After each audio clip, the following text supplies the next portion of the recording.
ఇటు తిప్పేది.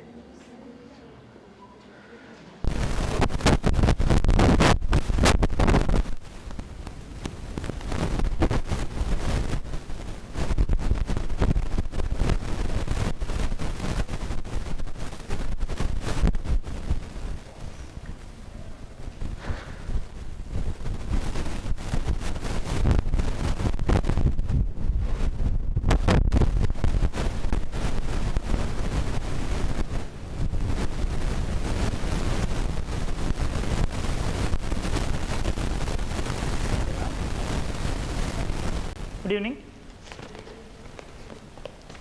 Yeah.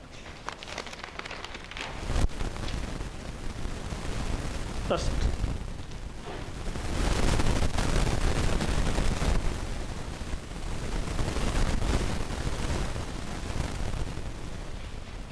page number 1.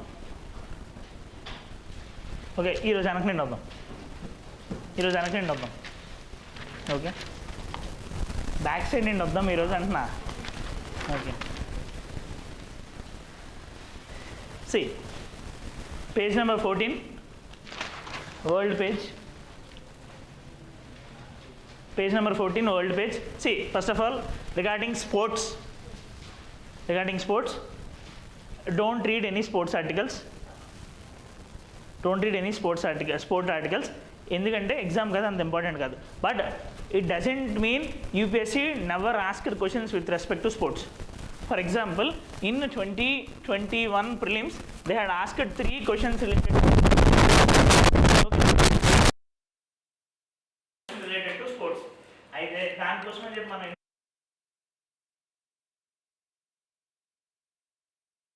Don't read the newspaper. Monthly మ్యాగజైన్లో ఏదైతే స్పోర్ట్స్ రిలేటెడ్ న్యూస్ ఉంటుందో అది చదవండి, దానికి మించి ఇంకేం చదవద్దు. And that also only flagship world cup, bigger ఫుట్బాల్ది కానీ టెన్నిస్ కానీ ఏదైనా మేజర్ ఈవెంట్స్ మాత్రమే చూడండి, మిగతా ఏం చూడొద్దు. ఓకేనా? That is with respect to sports. Now world page. El Fasher ఎక్కడ? మూడోసారి అడుగుతున్నాను ఇది. ఎల్ ఫెషర్ సిటీ ఎక్కడ ఉంది చెప్పండి. సుడాన్.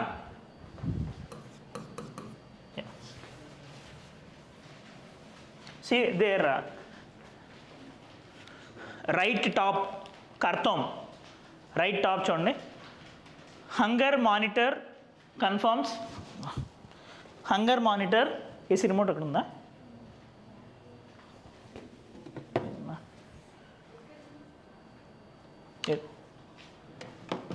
కూర్చోండి.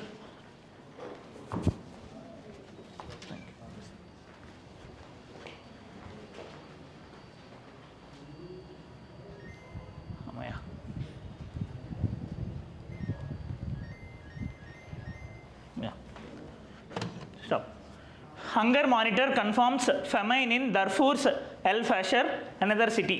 See, now I told you to maintain a note for places in news. These will be very much important. Global geopolitical hotspots పక్కాగా ఎగ్జామ్లో క్వశ్చన్ వస్తాయి. లాస్ట్ 5 years నుండి చూసినా every year you are having 3 to 4 questions related to that, either in matching or as a stand alone question. Now last 1 week నుండి చూస్తే L Fasher అనేది చాలా ఎక్కువ వస్తుంది కదా. Now these type of questions have probability to be asked in the exam. El Fasher just మనకు అది ఎక్కడ ఉందో తెలిస్తే చాలు. This El Fasher city is in Sudan. Okay, now ఈ సుడాన్ అనేది బేసికల్లీ ఈ ఎల్ ఫ్యాషర్ అనేది ఒక వైజాగ్ లాంటిదని అనుకుంటే, El Fasher is in Darfur region of Sudan. Sudan India అనుకుంటే, దర్ఫూర్ రీజన్ ఆంధ్ర అనుకుంటే, ఎల్ ఫ్యాషర్ వైజాగ్. అర్థమైందా? So El Fasher which is in Darfur is part of Sudan, మర్చిపోవద్దు. అండ్ ఫర్దర్ ఈ దానికి రిలేటెడ్ ఆర్టికల్ కింద ఉంది చూడండి. UAE is supplying weapons to RSF militia, says Sudan's ambassador to India El Tom. Now ఇదేంటి అంటే, obviously ఇదంతా ఈ ఎల్ ఫ్యాషర్ అనేది ఎందుకు న్యూస్లోకి వచ్చింది అంటే, there is a military group called RSF. This military group called RSF is attacking Sudan region. సుడాన్లోని దార్ఫూర్లో పార్టీని ఎల్ ఫ్యాషర్ రీజన్ని అటాక్ చేస్తుంది కదా.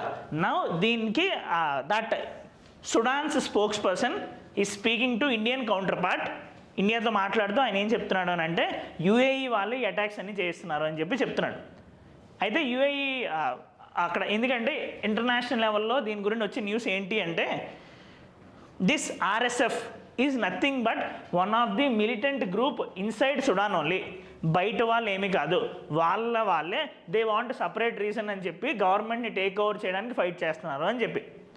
నౌ ఆ సుడాన్ వాళ్ళు ఏమంటున్నారంటే this RSF is not part of us, even though అందరూ ఉండే మనుషులు మా వాళ్ళైనా సరే funding for that military equipment for that is being provided by UAE. So యూఏఈని బూచి కింద చూపిస్తున్నారు వాళ్ళు. బట్ మనకి ఎగ్జామ్ వరకు కావాల్సింది ఏంటి అని అంటే these things. Okay, and further in the ఐఆర్లోని వెస్ట్ ఏషియా గురించి కానీ మెనా రీజన్, మెనా అంటే ఏమని చెప్పాను, Middle East and North African region, దాని నుండి ఉన్న ఆర్ ఎల్స్ ఇన్స్టెబిలిటీ గురించి మాట్లాడాల్సి వచ్చినా సరే you can quote this as an example. Instability in Sudan due to an militant organization called RSF. Okay కదా. Now the full form of RSF is rapid support forces. Okay, ఇక్కడ ఈ ఆర్టికల్లో ఇంకొక important విషయం ఏంటి అని అంటే ఈ సుడాన్ రిప్రజెంటేటివ్ ఉన్నాడు కదా, ఆయన ఏమైతే ప్రజెంట్ చేస్తున్నాడంటే ఆయన demand since RSF is being acting as an militant group at the international level, India and other countries should notify it as a terrorist organisation. Okay, దీన్ని ఆర్ఎస్ఎఫ్ని టెర్రరిస్ట్ ఆర్గనైజేషన్ కింద పెట్టాలి అని అంటున్నారు. Now I mention earlier terror group కింద ఒకరిని పెట్టాలి అని అంటే శాంక్షన్స్ తీసుకోవాలి అంటే ఏ రెజల్యూషన్ ద్వారా చేయొచ్చు? యుఎన్ఎస్సి రెజల్యూషన్ నెంబర్ చెప్పండి.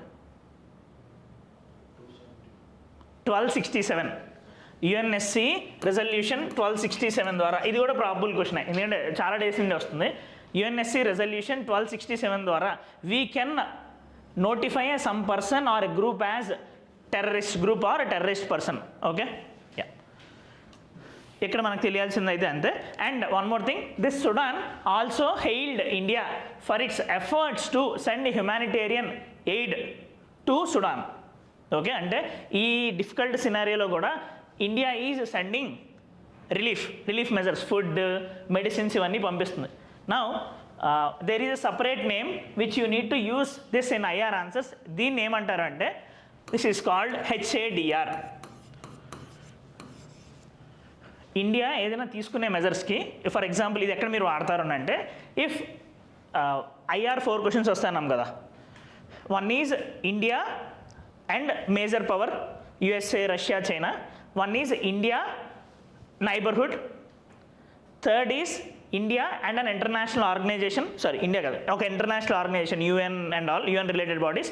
Fourth is either it could be Indian diaspora or it could be any international event, climate diplomacy and all, which will be having larger impact on our country.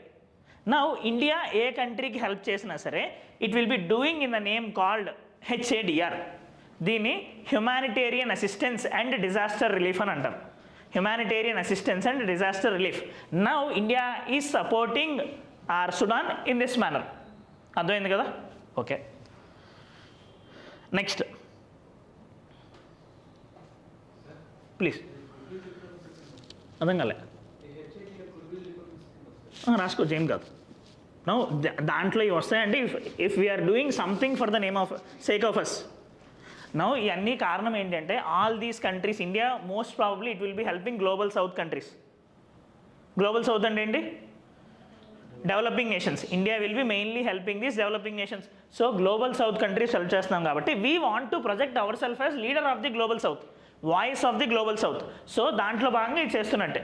And of course వాళ్ళు కాకపోయినా సరే మనం మంచోం, మన శత్రువులకైనా మనం help చేస్తాం. పాకిస్తాన్ ఇప్పుడు అడిగితే మనం హెల్ప్ చేస్తాం. మీరు చేస్తారు కదా ఆ కృష్ణ అడిగితే, అట్లానే. Yeah, next see. Yeah, one more same ఇదే పేజ్లోని ఇండియాకి ప్రాబ్లం వచ్చే సిచ్యువేషన్ ఇంకొకటి ఉంది. Right middle, ties with Pak improved says top Bangladesh envoy. ఇదేంటి అని అంటే if you know ties Sheikh Hasina ఉండేటప్పుడు she is more closer to India than to Pakistan. Of course వాళ్ళిద్దరూ బ్రదర్సే. ఎందుకు? Bangladesh has been formed from east Pakistan, అది ఒకప్పుడు ఈస్ట్ పాకిస్తాన్ కదా. నౌ షేక్ హసీనా ఉండేటప్పుడు అంత ఏమీ గొప్పగా ఉండేవి కాదు. నౌ యునో యూఎస్ గవర్నమెంట్ వచ్చినప్పుడు నుండి relations between India and Bangladesh are not so good. Now last 1 year నుండి జరుగుతుంది ఏంటి అని అంటే Bangladesh is improving relations with respect to Pakistan. This will be problem for our neighbourhood first policy and also it will be also problem if China, Pakistan and Bangladesh becomes one axis. So ఇండియాకి 2 front war fight చేయాల్సి వస్తుంది. అప్పుడు it is called as 2 front war. చైనాతో పాటు వీళ్ళని కూడా fight చేయాల్సి వస్తుంది. ఓకే, అంతే, అక్కడ దానికి మించి మనకేం ఉపయోగం లేదు. And middle, Trump justifies decision to restart nuke test, says Pak China doing it. See Trump of course ఎగ్జామ్కి అంత ఇంపార్టెంట్ కాకపోయినా recently when Trump met Xi Jinping, ఎక్కడ కలిసాడు? సరిగ్గా చెప్పండి, ఎక్కడ కలిసాడు? ఏ మీటింగ్ అప్పుడు కలిసాడు? ఎపెక్ మీటింగ్. ఎన్నో మీటింగ్ అది? 32nd. ఇండియా ఉందా అందులో? ఎన్ని మెంబర్స్ ఉన్నారు అందులో? 21. Okay, now all the Asia Pacific countries will be part of it, Asia Pacific economic cooperation. Now అందులోని ఆయన కలిసాడు. కలిసే జస్ట్ 5 minutes ముందు యూఎస్ఏ వాళ్ళకి ఏం చెప్పారంటే న్యూక్లియర్ టెస్ట్ స్టార్ట్ చేయండి అని అన్నాడు. అయితే అప్పుడు ఆయన ఎందుకు చెప్పాడంటే he thought discussions with Xi Jinping అంత ప్రాపర్గా అవుతాయని అనుకోలేదు, బట్ రిలేటివ్గా బెటర్గానే అయింది. వీ హ్యాడ్ సీన్ చైనా మీద శాంక్షన్స్ తగ్గించారు, 47 చేశారు.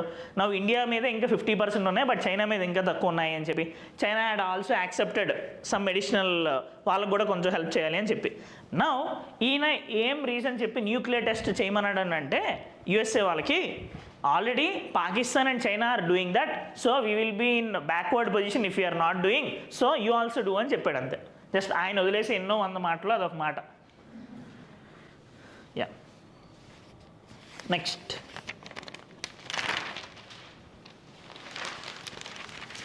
Page number 13.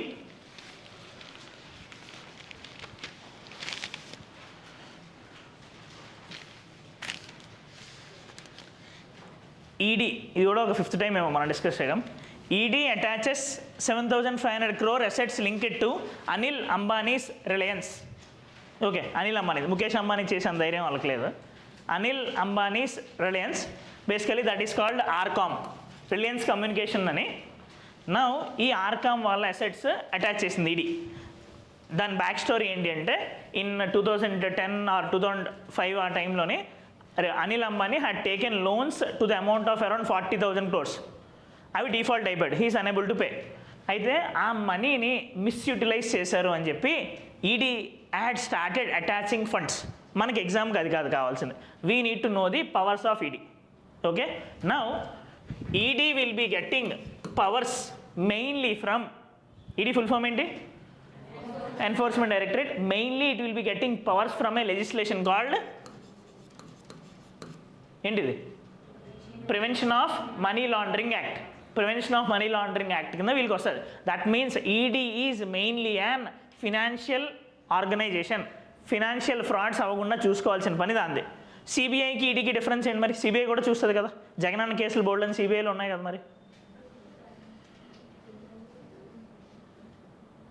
ఈడీకి సిబిఐకి డిఫరెన్స్ ఏంటి మరి? CBI will also look into ఫినాన్షియల్తో పాటు క్రైమ్స్, రేపు, మర్డర్స్ అని కూడా చూస్తుంది. But ED deals exclusively for financial frauds. It will be getting power under this prevention of money laundering act. Okay, enforcement directorate. అయితే I had mention one more word related to ED, అది ఎగ్జామ్లో రావడానికి scope ఉంది. That is ECIR. ఏంటి దీని meaning? ఇదైతే చెప్పాలి, 3-4 సార్లు చెప్పాను ఇప్పుడు. This is parallel to FIR. Okay, anyway, see, if normal police would be arresting criminals, they will be filing FIR, first information report. ఎందుకు అరెస్ట్ చేస్తున్నారు, రీజన్స్ మొత్తం అన్నీ కూడా వాళ్ళకి, అరెస్ట్ చేసే వాళ్ళకి, వాళ్ళ ఫ్యామిలీకి ఇన్ఫార్మ్ చేయాలి. But if ED is arresting that criminals, financial fraudsters, there is no requirement on the ED to tell them the reasons ఏమి చెప్పకుండా అరెస్ట్ చేయొచ్చు. అండ్ అలాంగ్ విత్ దట్ వీళ్ళు ఫైల్ చేసే దాన్ని రిపోర్ట్ని ఎన్ఫోర్స్మెంట్ కేస్ ఇన్ఫర్మేషన్ రిపోర్ట్ అని అంటారు.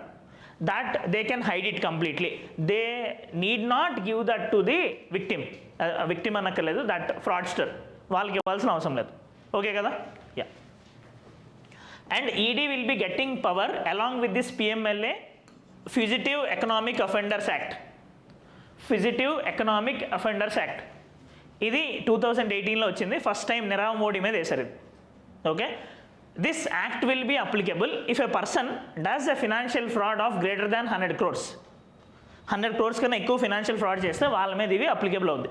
Fugitive economic offenders act 2018. Fugitive అంటే అర్థం ఏంటి?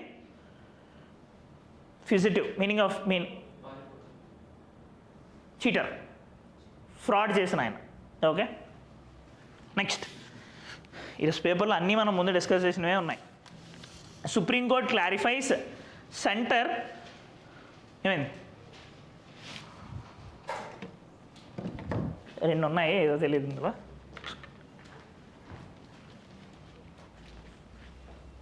Centre clarifies AGR related things.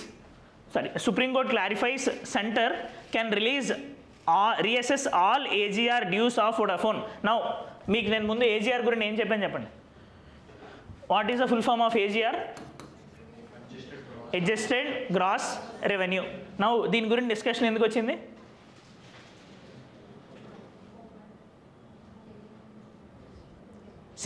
Background ఏంటి అంటే ఐఎమ్ టెల్లింగ్ అగైన్, గుర్తుపెట్టుకోండి, ఇది కూడా ఎగ్జామ్కి important. adjusted gross revenue. Indian government is a welfare state. Now, welfare state under Article 38 kabatti, it is the duty of the government of India to provide welfare to all the people. In the modern era and digital era, rural areas annitiki kuda ee broadband connectivity teeskoni ravali. So for that, Indian government had started a program called BharatNet program. ఇండియాలో ఉండే 2.5 lakh గ్రామ పంచాయత్స్కి కూడా they want to bring this broadband connectivity, internet connectivity తీసుకొని రావాలని అనుకున్నారు. తీసుకొని రావాలంటే funds ఉండాలి. వాళ్ళు ఏం చేద్దాం అనుకున్నారంటే they had created a levy called universal service levy. మొత్తం టెలికాం కంపెనీస్ అందరి మీద కూడా వాళ్ళ ప్రాఫిట్లోని 3% to 5% యూనిఫామ్ సర్వీస్ లెవీ కింద వేస్తారు. ఓకే, అంటే వాళ్ళకి ఎంతైతే రెవెన్యూ వచ్చిందో that revenue is called as adjusted gross revenue. అందులోని 3 to 5% they should deposit in universal service levy. ఆ మనీని government will be using for broadband purposes in the rural areas. Okay, so ఇదేంటి adjusted gross revenue అంటే ఓవరాల్గా వాళ్ళకు వచ్చిన profit ఏంటి అని చెప్పి. Okay, now that money will be imposed in deposited in universal service levy related అకౌంట్లో deposit చేస్తారు. వచ్చిన ప్రాబ్లం వల్ల ఎక్కడ వచ్చిందనంటే దిస్ అడ్జస్టెడ్ గ్రాస్ రెవెన్యూ క్యాలిక్యులేషన్లో వచ్చింది. గవర్నమెంట్ ఈజ్ సేయింగ్ ఈ రెవెన్యూ ఉంది కదా, ఈ రెవెన్యూ అనేది ఇప్పుడు for example if you take case called Airtel, telecommunication companies మీద కదా ఈ ట్యాక్స్ వేస్తున్నాము. ఎయిర్టెల్ టెలికమ్యూనికేషన్ కాకుండా ఇంకా చాలా పనులు చేస్తుంది. Airtel payment banks, Airtel finance and all. Government ఏం చెప్తుందంటే ఓన్లీ టెలికమ్యూనికేషన్ కాదు, whatever the profits you are getting from all of your sources దాంట్లో 3% ఇవ్వాలి అని. టెలికామ్ కంపెనీస్ ఏమంటున్నారు, we will be giving but we will be giving only from our telecom revenues అని చెప్తుంది. అర్థమైందా? ఆ రెండింటి దగ్గర గొడవ వచ్చింది. గొడవ అయ్యి both of them went to the court. Government ఏం చెప్పింది అదే కరెక్ట్ అని చెప్పింది. You have to give money from all of your sources. అదంతా కౌంట్ చేస్తే ఏమైందనంటే Airtel itself have to give 1.5 lakh crore to the government. Jio 76,000 crores ఇవ్వాలి. Okay, of course these are very large numbers. Now ఏమైంది, all these went again to the supreme court. ఇది correct కాదు అని చెప్పి, of course మనకు కూడా మీనింగ్ఫుల్గా అనిపించట్లేదు కదా మొత్తం అన్ని రెవెన్యూస్ మీద తీసుకోవడం అంటే. అయితే అప్పుడు ఏం చేసింది, సుప్రీంకోర్టు ఒప్పుకోలేదు. మధ్యలో ఇప్పుడు గవర్నమెంట్ వచ్చింది. గవర్నమెంట్ వచ్చి ఏం చేసిందంటే పర్లేదు వాళ్ళు ఇవ్వలేకపోయినా మేము చూసుకుంటాము అంటే వీళ్ళకి షేర్ వెళ్ళిపోయింది. ఆల్రెడీ వీళ్ళకి షేర్ వెళ్ళిపోయింది. వీళ్ళు ఏం చేశారంటే ఓకే వాళ్ళు ఇవ్వకపోయినా మాకేం పర్లేదు, మేము డీల్ చేసుకుంటాం అన్నారు. సుప్రీంకోర్టు ఏమో మరి మీరు డీల్ చేసుకుంటే మేమేం చేస్తామని అన్నది. ఓకే, నవ్వు లాస్ట్కి ఏమైందనంటే అసలు జనరల్గా దిస్ ఈజ్ అన్ ఎరా ఆఫ్ డిస్ఇన్వెస్ట్మెంట్, తెలుసు కదా, era of disinvestment. Modi says directly that government has no business to do business, అంటే గవర్నమెంట్ యొక్క పని బిజినెస్ చేయడమే కాదని చెప్పాడు. అలాంటి ఆయన వాట్ ఈ హ్యాడ్ డన్, ఈ వొడాఫోన్ ఐడియా డబ్బులు ఇవ్వాలి కదా, వాళ్ళు ఏం చేశారంటే first time in the recent past India had done reinvestment, disinvestment కాకుండా ఏం చేసిందంటే వాళ్ళు ఇవ్వాల్సిన డబ్బులకి వొడాఫోన్లోని 49% షేర్ గవర్నమెంట్ కొనేసింది. మీరు ఇంక మాకు డబ్బులు ఇవ్వద్దు, 49% షేర్ కొనేసింది. అంటే గవర్నమెంట్ అందులో మెంబర్ అయినట్టు, అర్థమైందా? సో అంటే రీఇన్వెస్ట్మెంట్ చేశారు ఒక కంపెనీలోని, ఇంక వాళ్ళ దగ్గర మనీ ఏమి ఇవ్వద్దు అని. రీసెంట్గా ఇది మళ్ళీ సుప్రీంకోర్టు ముందుకు వెళ్ళింది. అప్పుడు గవర్నమెంట్ చెప్పింది మేము మాట్లాడుకున్నాము, సో మీరు కొంచెం ఆగిపోవచ్చు అని చెప్పి, దాని క్లారిఫికేషన్ కోసం మళ్ళీ ఫైల్ చేశారు కేసు, ఫ్యూచర్లో ఏమీ రాకుండా. జస్ట్ అదే బ్యాక్గ్రౌండ్ అర్థమైంది కదా. మనకి ఇక్కడ ఎగ్జామ్కి ఇంపార్టెంట్ ఏంటి అంటే adjusted gross revenue as a word is in news related to which sector, telecommunication, universal service levy, అదేనంతే కదా. నౌ ఈ మనీ మొత్తాన్ని ఎక్కడ డిపాజిట్ చేస్తున్నారంటే TTDF అనే ఒక ఫండ్ క్రియేట్ చేశారు, టెలికామ్ టెక్నాలజీ డెవలప్మెంట్ ఫండ్. ఇది మీకు ముందు చెప్పలేనట్టుంది, telecom technology development fund. All those funds will be deposited here and it will be used for number of cases for broadband development in the country. Okay, next అర్థమైంది కదా. Further 3 large side articles చూడండి. 3 large sovereign funds to invest in grow IPO. First of all, what is meant by IPO? Initial public offering. Meaning ఏంటి? If a company is being listed for the first time, వాళ్ళు జీవితంలో వాళ్ళు ఇస్తున్న first షేర్స్ని they will be giving in the name of initial public offering. FPO అంటే they will be giving second time, they will be opening new shares, కొత్త shares ఇస్తారు. అయితే they will be giving only for the persons who had invested in the initial IPO. దాన్ని FPO అంటాం, further public offering. అర్థమైంది కదా. Now Groww ఇది ఒక major stock market company, Groww వినుంటారు మీరు. This Groww first time IPO ఇస్తుంది. ఈ IPOలో ఉన్నది ఏంటి అంటే ఇక్కడ ఉన్న news, sovereign investors are getting ready to invest in Groww. మీకు తెలియాల్సింది సోవరెన్ ఇన్వెస్టర్స్ అంటే ఎవరు అని. సోవరెన్ అంటే మీనింగ్ ఏంటి? సోవరెన్ అంటే గవర్నమెంట్ కదా. నౌ 3 ఇంటర్నేషనల్ గవర్నమెంట్స్కి వాళ్ళ ఫండ్స్ ఉంటాయి. ఇప్పుడు ఫర్ ఎగ్జాంపుల్ మన కన్సల్టేటెడ్ ఫండ్ ఆఫ్ ఇండియా ఉందా, అలానే every government will be having their own funds. వాళ్ళు they are getting ready to invest in గ్రోకి అంత ఇంటర్నేషనల్ లెవెల్లో పేరు వచ్చింది. ఓకే, యా, అక్కడ వాళ్ళు మెన్షన్ చేసిన 3 నేమ్స్, దిస్ నార్వే వాళ్ళ ఒకటి, అబుదాబీది ఒకటి అండ్ సింగపూర్ వాళ్ళది ఒకటి ఇన్వెస్ట్ చేద్దాం అనుకుంటున్నారు. ఓకే, అక్కడ వరకు మనకు తెలియాలి, వాళ్ళ పేర్లు కూడా అవసరం లేదు, just you need to know about sovereign investor అంటే ఎవరు అని. ఓకే, ఇండియాకి కూడా సోవరెన్ ఫండ్ ఉంది. ఇండియా యొక్క సోవరెన్ ఫండ్ పేరేంటి?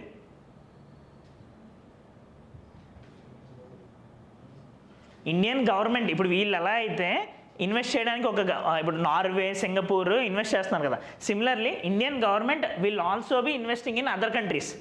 దానికి ఒక పేరు ఉంది.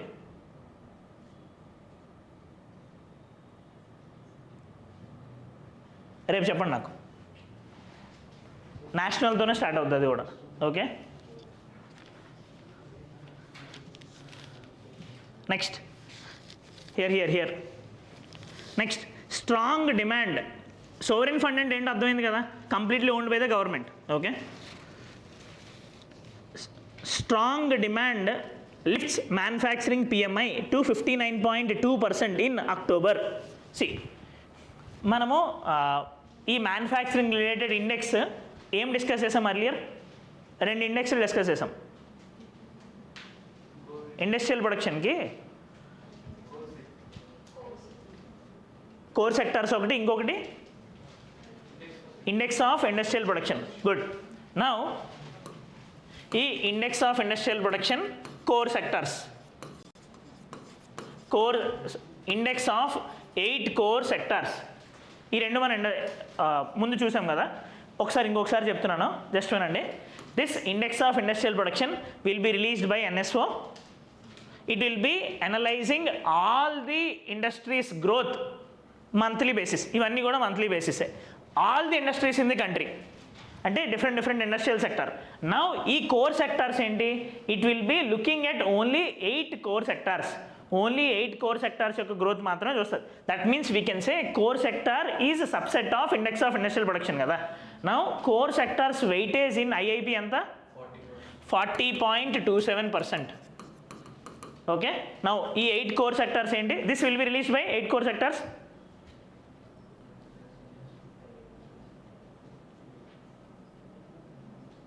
Ministry of Labor. Okay, now ఈ 8 core sectors ఏంటి, rescue, concentration of fertilizers. ఇదే కదా నేను చెప్పింది, దీని ఐపీ రేట్ నాకేం చెప్పానుగా. యా, ఫస్ట్ రిఫైనరీస్, తర్వాత electricity, steel, coal, crude oil, natural gas, cement, fertilizers. This is also written in descending order. దీని వెయిటేజ్ ఈ కోర్ సెక్టార్ ఇండెక్స్ క్యాలిక్యులేషన్లోని రిఫైనరీస్కి ఎక్కువ వెయిటేజ్ ఉంటుంది, ఆ తర్వాత ఎలక్ట్రిసిటీకి ఎక్కువ వెయిటేజ్ ఉంటుంది, ఆ తర్వాత following. Okay, rescue, concentration of fertilisers. Now ఇక్కడ ఏం మెన్షన్ చేశారు, PMI, purchaser managers index. Okay, manufacturing, ఈ పిఎంఐ మ్యానుఫ్యాక్చరింగ్ ఉంటుంది, పిఎంఐ సర్వీసెస్ ఉంటుంది. ఇది కూడా ఇండస్ట్రియల్ ప్రొడక్షనే చెక్ చేస్తుంది కదా. మరి దీనికి డిఫరెన్స్ ఏంటి, these two are government run. ఇక్కడ ఎన్ఎస్ఓ చేస్తుంది, ఇక్కడ ఇంకో గవర్నమెంట్ డిపార్ట్మెంట్ చేస్తుంది. But this PMI, purchasing managers index is run by private companies. IHS market, HSBC India limited, వాళ్ళు ఇది మంత్లీ బేసిస్లో రిలీజ్ చేస్తారు. అర్థమైందా? ఈ పిఎంఐ సర్వీసెస్ అనేది సపరేట్గా ఉంటుంది, పిఎంఐ ఇండస్ట్రీస్ అనేది కూడా సపరేట్గా ఉంటుంది.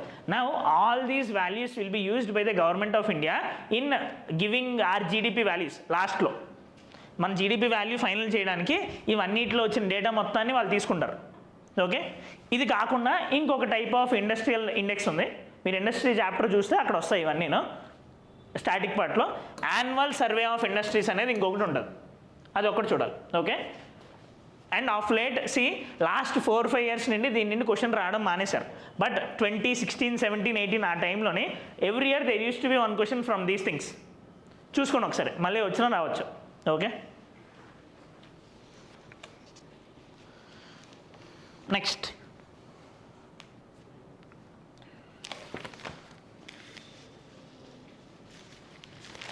in the same page ఇక్కడ చూడండి, India and New Zealand begin 4th round of FTA talks. Now FTA అంటే ఫ్రీ ట్రేడ్ అగ్రిమెంట్. నౌ ఇక్కడ ఎవరు కొత్త ప్లేయర్ ఇండియాతో పాటు న్యూజిలాండ్. మనం లాస్ట్ 1 monthలో ఎవరెవరు చూసాం సైన్ చేసినవి. Name of India EU's free trade agreement ఏంటి, ఇండియా UAE ఇది ఏంటి పేరు, CEPA, full form comprehensive economic partnership agreement. India and EFTA అది India and European free trade association ఏంటి, TEPA, trade and economic partnership agreement, TEPA. EFTAలో ఎవరుంటారు, స్లిన్, ఏంటది స్విట్జర్లాండ్, అది ఎలా ప్రొనౌన్స్ చేయాలో అలానే, Iceland, Norway. Okay, now India is also planning to sign 1 more FTA with New Zealand. మనం లాస్ట్లో ఏం చూసాము, లాస్ట్ 1 weekలో we are also having discussions with EUతో ఇంకా సైన్ చేయలేదు. We are also having discussions with USA. ఈ శాంక్షన్స్ అంతా అక్కడి నుండే కదా స్టార్ట్ అయిందని అనుకున్నాం. Okay, next page number 12. In బ్రీఫ్లోని last article in brief, centre orders probe to ₹1 insurance payout to farmers. Okay, of course ఆ న్యూస్ మనకు అవసరం లేదు. Of course that is an apathetic move from the insurance companies. అక్కడ ఏం జరిగిందంటే, you might have seen in the recent times crop failures had happened due to floods and all in many places. అయితే if you know how there will be health insurance and life insurance for us, there will be crop insurance for the crops. Okay, now ee crop insurance kosamu we had two major schemes. First the restructured weather based insurance scheme, ఇది కొంచెం తగ్గించారు దీని importance. Second and the major scheme currently for agriculture insurance is Pradhan Mantri Fasal Bima Yojana. Pradhan Mantri Fasal Bima Yojana. Now this is the major scheme. ఈ ప్రధాన్ మంత్రి ఫసల్ బీమా యోజనలో ఏం జరుగుతుంది, farmers will be paying some percentage of their crop as a premium. ఇప్పుడు మన ఇన్సూరెన్స్కి హెల్త్ ఇన్సూరెన్స్కి మనం ప్రీమియం కట్టాలి కదా, అలానే క్రాప్ ఇన్సూరెన్స్కి వాళ్ళు ప్రీమియం కడతారు. ఎంత కడతారు,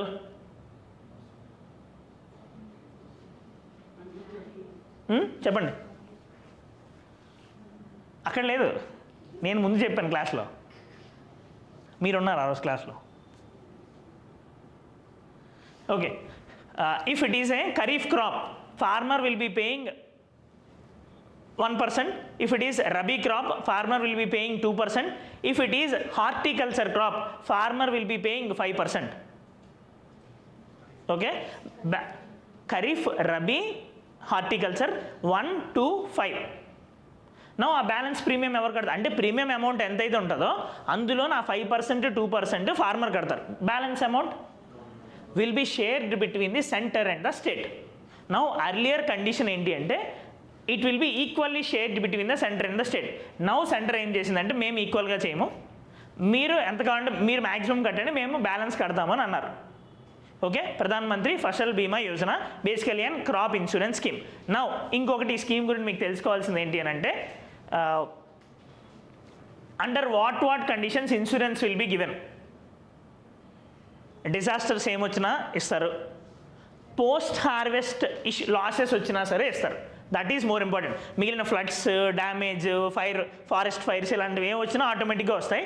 along with that if there is any post harvest loss, post harvest wastage, దానికి కూడా ఇస్తారు. Only if the crop gets ensure. ఇదంతా ఈ ప్రధాన్ మంత్రి ఫసల్ బీమా యోజన ద్వారా జరుగుతుంది. రిమెంబర్ దిస్, ఈ ఫసల్ బీమా యోజన క్వశ్చన్ 2020లో 2019లో వచ్చింది మెయిన్స్లో. దీని గురించి చాలా న్యూస్లో ఉంది కాబట్టి మళ్ళీ మెయిన్స్లో రావచ్చు అగ్రికల్చర్ ఇన్సూరెన్స్ గురించి. ఆబ్వియస్లీ ప్రిలిమ్స్లో మనం ఇప్పుడు డిస్కస్ చేసింది వస్తుంది. Next, India and Bahrain hold talks on boosting defence trade ties. Of course just వాళ్ళిద్దరూ మీట్ అయ్యారు, బహ్రెయిన్ చీఫ్ మన ఎంఈఏ జైశంకర్. అందులో ఏంటంటే డిఫెన్స్ ఇద్దరం కోఆపరేషన్ చేసుకుందాము, India is happy for Gaza peace plan అని చెప్పి జైశంకర్ చెప్పారు. ఆయన ఎక్కడికి వెళ్ళినా అదే మాట చెప్తున్నారు కదా. అయితే ఆ గాజా పీస్ ప్లాన్ ఏమైనా సక్సెస్ఫుల్ అయిందా? మనం డిస్కస్ చేసిన తర్వాతే ఒక 4-5 టైమ్స్ ఇప్పటికీ స్ట్రైక్స్ అయ్యాయి కదా. ఓకే, అయితే ఆ ఆర్టికల్లో మనకి ఇంపార్టెంట్ అదంతా కాదు. లాస్ట్ పారాకి మీరు వెళ్తే they had mentioned about a thing called double taxation avoidance agreement. That is important for us. What is meant by double taxation avoidance agreement?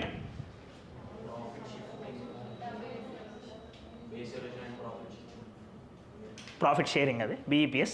Okay, but anyway దానికి దీనికి మరీ అంత ఎక్కువ లింక్ లేదు, ఇది కొంచెం different topic. Double taxation avoidance agreement ఇది దేనికోసం? To avoid. గుడ్. నౌ ఈ డబుల్ టాక్సేషన్ అవాయిడెన్స్ అగ్రిమెంట్లో ఏమవుతుందంటే, for example if take Bahrain citizen is investing in an FDI project in India, ఆయనకి ఇక్కడ లాభం వచ్చింది, he or she anyone లాభం ఇచ్చింది. Now they are taking back that profits to their country. So ఇక్కడ అతను tax కట్టాలి, అక్కడ అతను ట్యాక్స్ కట్టాలి. దానివల్ల ఏమవుతుంది, those are not being interested to invest in India, అంతే కదా. So what government had done, it had started signing double taxation avoidance agreement with the countries. వాళ్ళతో అగ్రిమెంట్ చేసుకొని ఏం చేస్తారు, they will make sure that person will be paying tax only once. అది అక్కడ ఎక్కడ అనేది టర్మ్స్ అండ్ కండిషన్స్ బట్టి ఉంటుంది. This type of agreement is called double taxation avoidance agreement. ఏమొస్తుంది బెనిఫిట్? ఓన్లీ వన్స్ చేయడం వల్ల more investments will be coming, FDI అంతా మనకి అట్రాక్ట్ అవుతుంది. Yeah, nice. మనము ఎఫ్డిఐ గురించి డిస్కస్ చేసాం కదా మేబీ ఒక 1 week back. Who are the largest FDI investors in our country? తర్వాత USA. Okay, Singapore, Mauritius, USA. Okay, Next, yeah, digital arrests are a very big challenge. Victims mostly elderly, lost 3,000 crore in India alone, Supreme Court. Now, what is meant by digital arrest?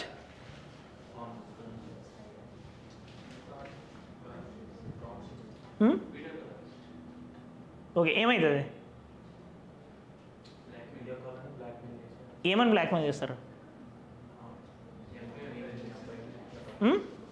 C mainly ఈ digital arrest జరుగుతున్నవన్నీ ఎట్లా జరుగుతున్నాయంటే for example one or other will be fraud will be take a case he or she is calling my mother now అందులోని he's trying మేము సిబిఐలని మేము ED అని మేము పోలీస్ అని అది ఇది అని చెప్పి now they will B trying to get the information మీరు ఇప్పటికిప్పుడు పేమెంట్ చేయకపోతే మీ అబ్బాయిని అది చేస్తాం ఇది చేస్తాం అరెస్ట్ చేస్తున్నాం అని చెప్తారు అఫ్కోర్స్ మా అమ్మ నమ్మదు అనుకోండి యా అది పక్కన పెడితే వాళ్ళని అరెస్ట్ చేస్తుంది మా అమ్మ తిరిగి బట్ ఎనీవే అవి పక్కన పెడితే but the thing is that ఈ భయంతో ఫియర్తోని ఉండే దానివల్ల they will B sending back అయితే ఇది ఏంటి అంటే సుప్రీంకోర్టు సూర్యకాంత్ కాబోయే చీఫ్ జస్టిస్ ఏం చెప్పారంటే 3,000 crore వరకు international only in India digital arrest has amounted to around 3,000 crore ఇప్పుడు దాకా fraud so there is urgent need for getting some solution for this so దీనికి గవర్నమెంట్ ఏం చేసింది అక్కడ రాయలేదు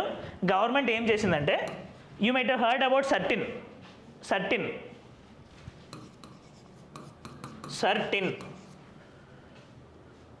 ఏంటది ఫుల్ ఫామ్ ఏంటి Indian Computer Emergency Response Team. This has been facilitated as the nodal agency. Now, if any digital arrest land ఏమైనా మనకు జరిగినా ఏమైనా కాల్స్ వచ్చినా సరే we can report to this certain directly. They had kept a mechanism for it. Okay. అక్కడ దానికి మించి ఏమీ ఇంపార్టెంట్ ఏం లేదు yeah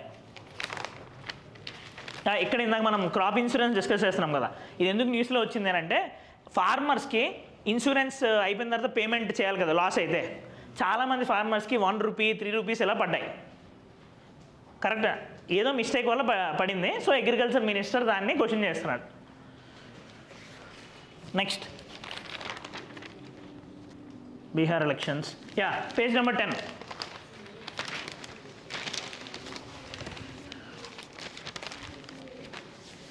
next need for shift in focus from food security to nutrition security prime minister ఆయన ఈరోజు ఏ meeting తీసుకుంటాడని చెప్పాం నిన్న మనం చెప్పండి ఎమర్జింగ్ సైన్స్ అండ్ టెక్నాలజీ కాన్క్లేవ్కి వెళ్తాడని చెప్పాం కదా ముందు దాని పేరేంటి ఇండియన్ సైన్స్ కాంగ్రెస్ని కాంగ్రెస్ పేరు ఉండకూడదని చెప్పి conclave innovation emerging science and technology innovation conclave అని మార్చారు yesterday we also told Modi will be launching a fund amounting to 1 lakh crore right now ఈ 1 lakh crore ఫండ్ దేని కింద లాంచ్ చేస్తారని చెప్పాం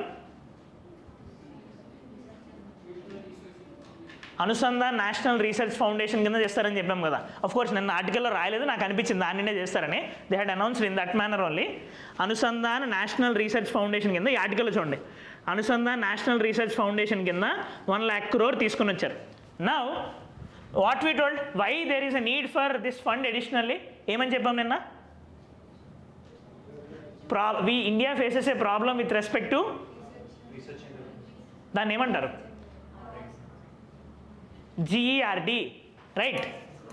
Gross expenditure on research and development. This is just 0.65% of India's GDP. Now, in the Western countries and in other countries, on an average, it amounts to 2% to 8% to 10%. So, innovation jarigitene kada emana kotta technologies vastayi, growth will be there. So, India also wants to increase innovation. For that, we want to increase our funding on R&D.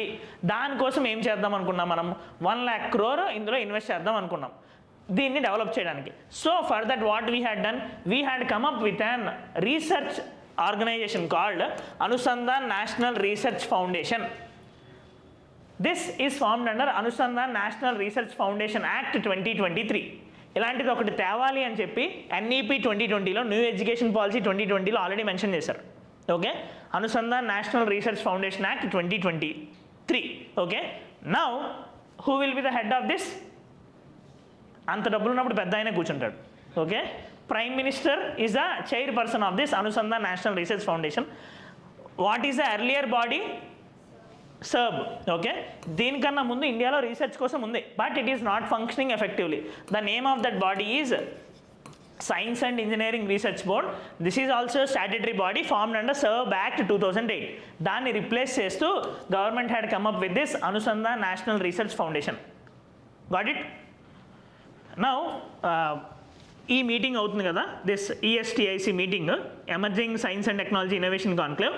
In that he had launched. ఆయన మాట్లాడుతూ ఆయన ఇంకొకటి ఏం చెప్పాడంటే, there is urgent need for shift in focus from food security to nutrition security. What is the difference? Food security ki nutrition security ki difference em avachchu?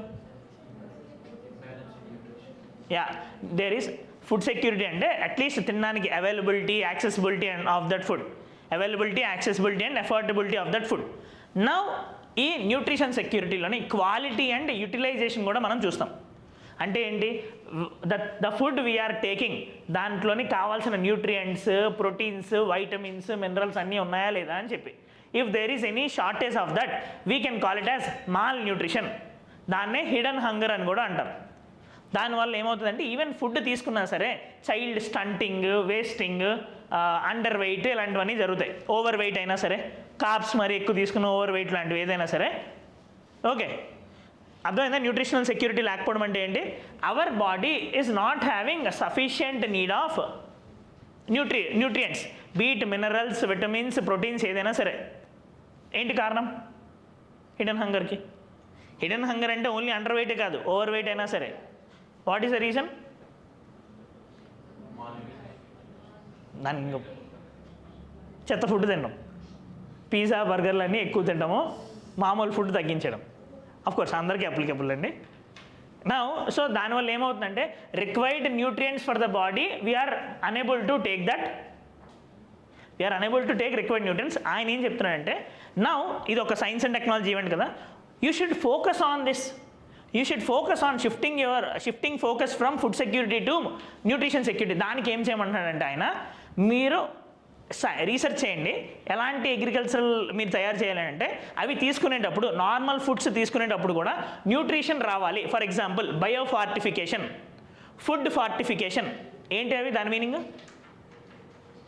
For example golden rice. Golden రైస్లో ఏమి add అవుతుంది? Vitamin A add అవుతుంది, beta carotene add అవుతుంది, iodised salt. అంటే మనం తీసుకునే normal ఫుడ్స్లోనే మనకి ఏవైతే న్యూట్రిషన్ ప్రాబ్లం ఉందో అది సాల్వ్ అయ్యేలాగా చేయండి. అలాంటివి చేయమని చెప్తున్నాడు. Work on more GM crops and all. Basically science and technology innovation to solve the nutritional security try చేయమని చెప్తున్నాడు ఆయన, అంతే.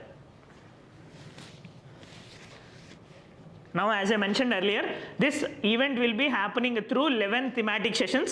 First thematic session కింద నిన్న ఈ బయోటెక్నాలజీ రిలేటెడ్ జరిగింది. Further will be having quantum technology discussions, AI discussions and all. Okay, next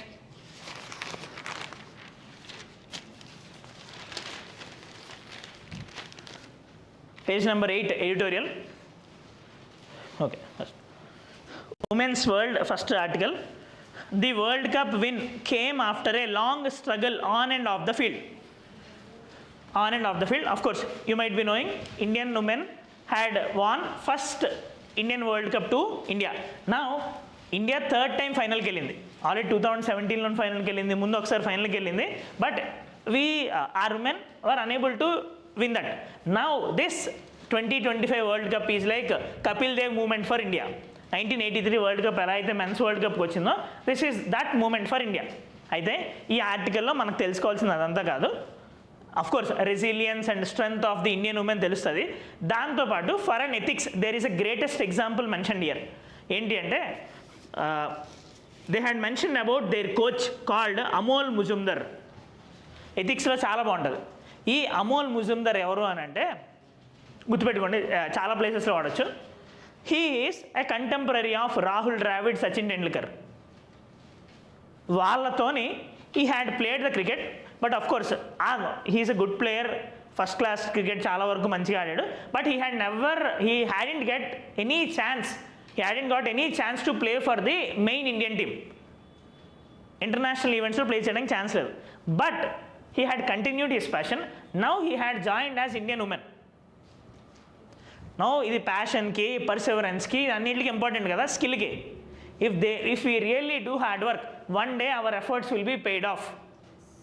okay, ఎస్ఏలో ఎథిక్స్లో యూజ్ చేయడానికి బాగుంటుంది అంతే. Next, a Kerala story, eradicating poverty should be seen as a never ending task. మీకు అర్థమవుతుందా, మనం లాస్ట్ 1 వీక్లో డిస్కస్ చేసినవి మళ్ళీ అవే వస్తూ ఉన్నాయని చెప్పి. Now what is this? We had discussed on November 1st, Kerala has been declared as extreme poverty free state. Now ఆ extreme poverty free state world bank definition ఏంటి? less than $3 per day given by world bank. Now దాంతోపాటు నిన్న మనం ఏం discuss చేసాం? ఏం poverty? Multi dimensional poverty. It will be released by UNDP and Oxford poverty something, OPHI. Now they had mention all those things. దీంతో పాటు Kerala government నిన్న ఇంకోటి ఏం చేసిందని చెప్పాం? ఈ extreme poverty elimination programme 2.0 sequel start చేశారు అన్నాం కదా. So they had mention that ఏంటి అంటే, పోవర్టీ ఎలిమినేషన్ చేస్తే సరిపోదు, we have to continue those measures. Okay, just అదే మెన్షన్ చేశారు, ఇంకేం అవసరం లేదు. Next, the case for energy efficiency, very well written article. Recent టైమ్స్లో నాకు నచ్చిన ఆర్టికల్ ఇది, the case for energy efficiency. Second, బేసికల్గా ఎడిటోరియల్ అంటే ఒపీనియన్ కదా, మంచి ఒపీనియన్ చాలా రోజుల తర్వాత హిందీలో వచ్చింది.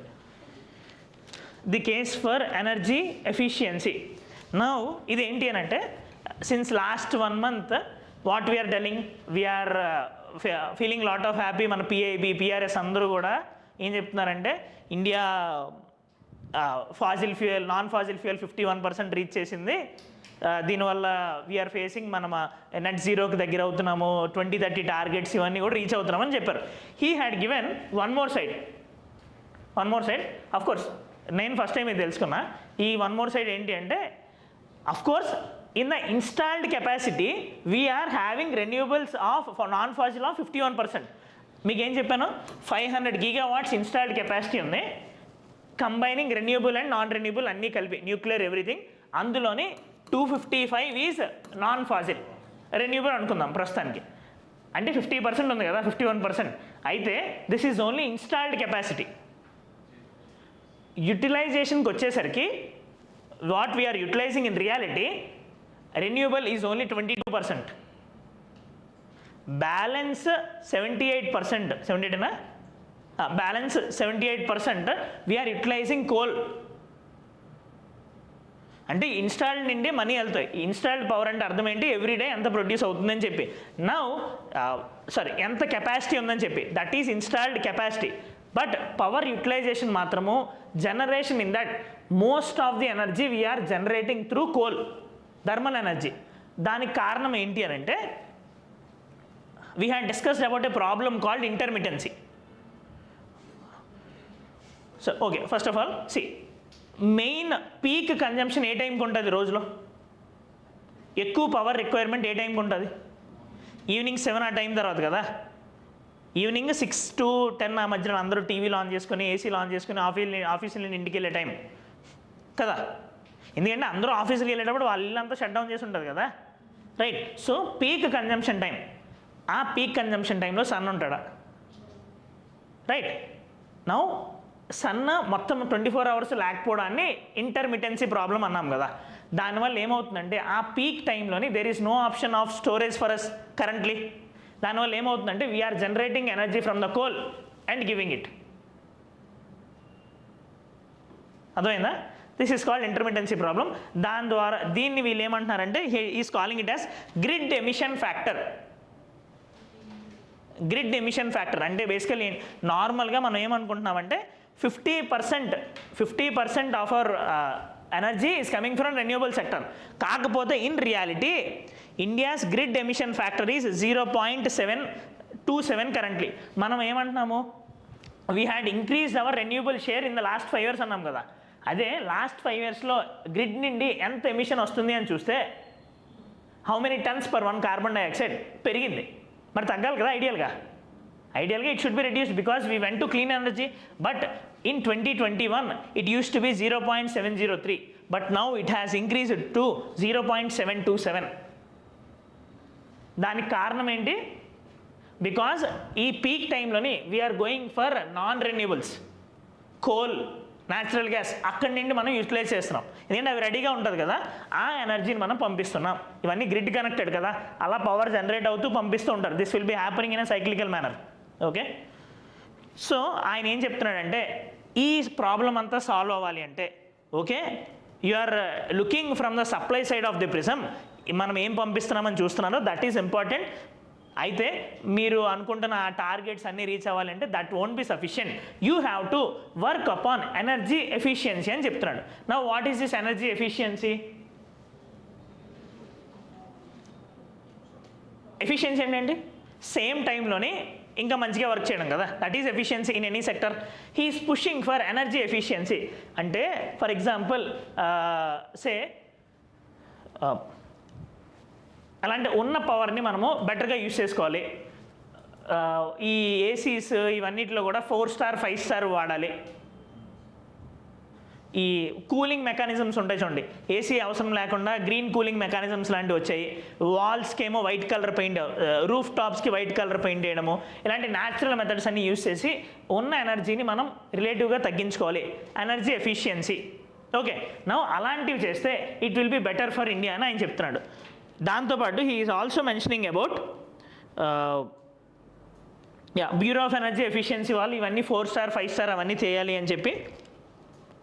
And India had a target. ఇప్పుడు మనము ఈ current grid emission factor is 0.727 కదా, we want it to be reduced to 0.548 by 2026-27 and to 0.43 by 2031-32.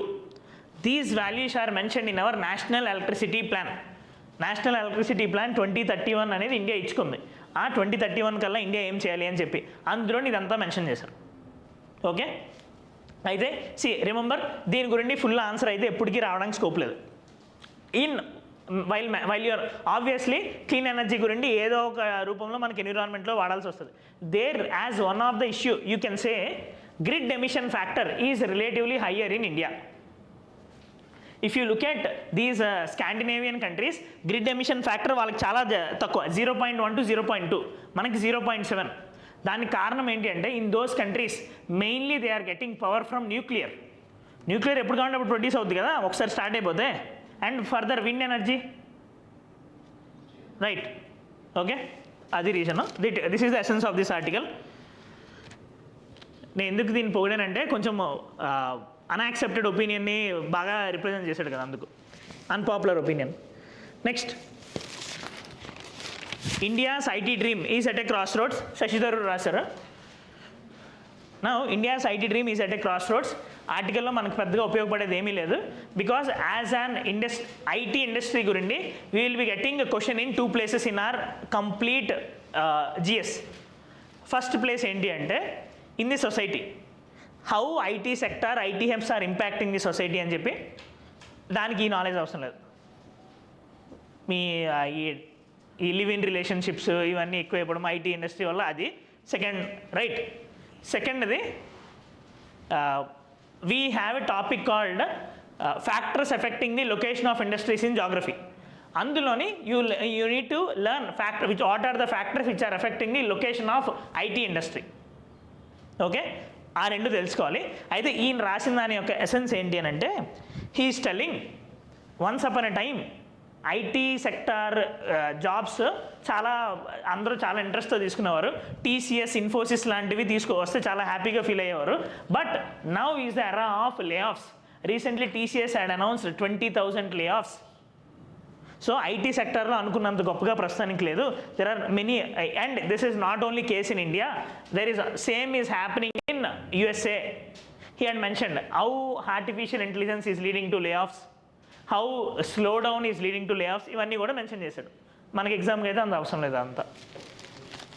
Next, ఇవన్నీ పొలిటికల్ న్యూస్ అక్కడ, US పాలిటిక్స్ది. నెక్స్ట్,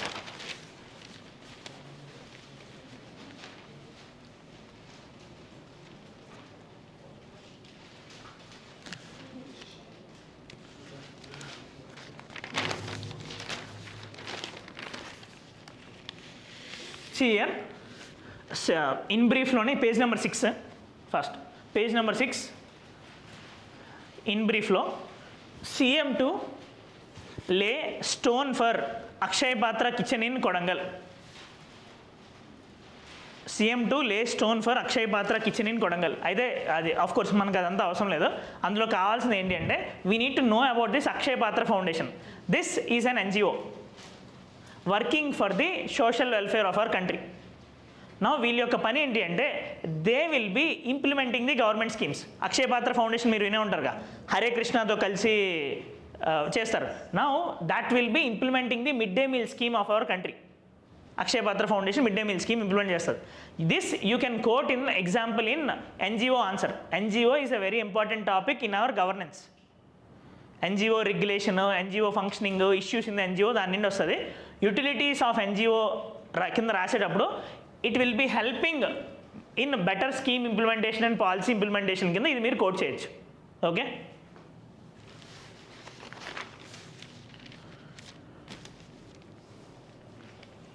నెక్స్ట్ పేజ్ నెంబర్ 4 అన్ని యాడ్లో ఉన్నాయి. పక్కన చిన్న ఆర్టికల్ ఉంది. ATL LADS ISRO, page number 4 second article కింద లెఫ్ట్ సైడ్. ATL అంటే అనంత్ టెక్నాలజీస్ లిమిటెడ్ అని. This is a space startup of the country. Anant technologies limited LADS ISRO. నా ఇది ఏంటి అంటే నిన్న మనం ఇస్రో ఏం గొప్ప పని చేసిందని పోగినాం. బాహుబలి శాటిలైట్ని India had successfully launch 4400 kgs. ఏం లాంచ్ వెహికల్ యూజ్ చేశారు? LVM-3. Where we had place now higher ఆర్బిట్లోని జియోసింక్రనస్ ట్రాన్స్ఫర్ ఆర్బిట్లో ప్లేస్ చేశారు. Okay, now this is also called CMS-03. First time indigenously we had launched this much heavy satellite. Earlier we used to give that work to foreign players. Now ఇందులోని ఈ ATL అనే space startup ఇస్రోని పొగుడుతుంది. వీళ్ళ స్వార్థం ఏంటి అంటే this ATL had also supplied some of the parts in that GSAT-7R. Okay, because మనము మీకు idea ఉండుంటే India is pushing for space indigenisation, ఆత్మనిర్భరత in space also. For that we are promoting local startups. హైదరాబాద్లో ఉండే ఈ sky route aerospace, తమిళనాడులో ఉండే Agnikul cosmos, Agnibaan rocket వాళ్ళు launch చేశారు. Similarly this Ananth technologies also. Pixel, Google pixel వాళ్ళు కూడా దీంట్లో వర్క్ చేస్తున్నారు. Right, so we are basically pushing private sector. దీంట్లో భాగంగా మనము ఇఫ్ యూ నో NCERT క్లాస్లో నేను చెప్పాను మీకు, in space, Indian space association, ఇవన్నీ కూడా ప్రైవేట్ సెక్టర్ని ప్రమోట్ చేయడానికి యూస్ చేస్తున్నారు. These are the associations which will be allowing private sector in the space domain. Okay, Indian space promotion and authorisation centre in space. Next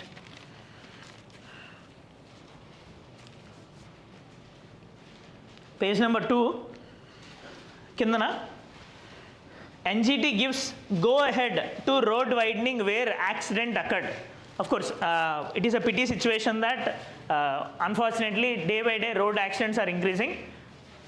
నిన్న ఏదైతే చేవెళ్ళలో accident అయిందో 20 more people have died in that. Of course, ఈ news దాని గురించి కాదు. This news is about NGT. NGT had given permission for that. అది కూడా మనకు కాదు. We need to know about NGT. What is this NGT? National Green Tribunal. This is a tribunal. What are tribunals? Quasi judicial bodies which are formed for faster resolution of disputes. Okay, ఆ environment అనే specific డొమైన్లోని judgements ఇవ్వాలి అంటే there is need for additional knowledge, expertise అందులో ఉండాలి అని చెప్పి along with the judges environmental experts will also be sitting. Okay, these are formed under article 323B. Administrative tribunals అయితే 323A కింద ఫామ్ అవుతాయి, నాన్ అడ్మినిస్ట్రేటివ్ ట్రిబ్యునల్స్ అయితే 323B కింద form అవుతాయి. More in it you will be seeing in your polity part, tribunals and all. First page, yeah, లోపల అన్నీ వచ్చేసి అయిపోయి. లాస్ట్ ఈ కింద article, special intensive revision of electoral rolls begins in 12 states and UTs today. SIR గురించి చాలాసార్లు ఇప్పుడు దాకా అనుకున్నాం మనం. స్పెషల్ ఇంటెన్సివ్ రివిజన్ ఏంటిది? To do inclusion or exclusion errors ఏమైనా ఉంటే దాని మీద యాక్షన్ తీసుకోవడానికి. For that booth level officers will be going to each and every home and they will be verifying the details. Okay, this is being done by ECI. Last time it had happened in 2003. Earlier రెగ్యులర్గా జరిగేది every 5 to 6 yearsకి. చాలా years, ఒక 22 years gap తర్వాత ఇప్పుడు చేస్తున్నారు. Thank you.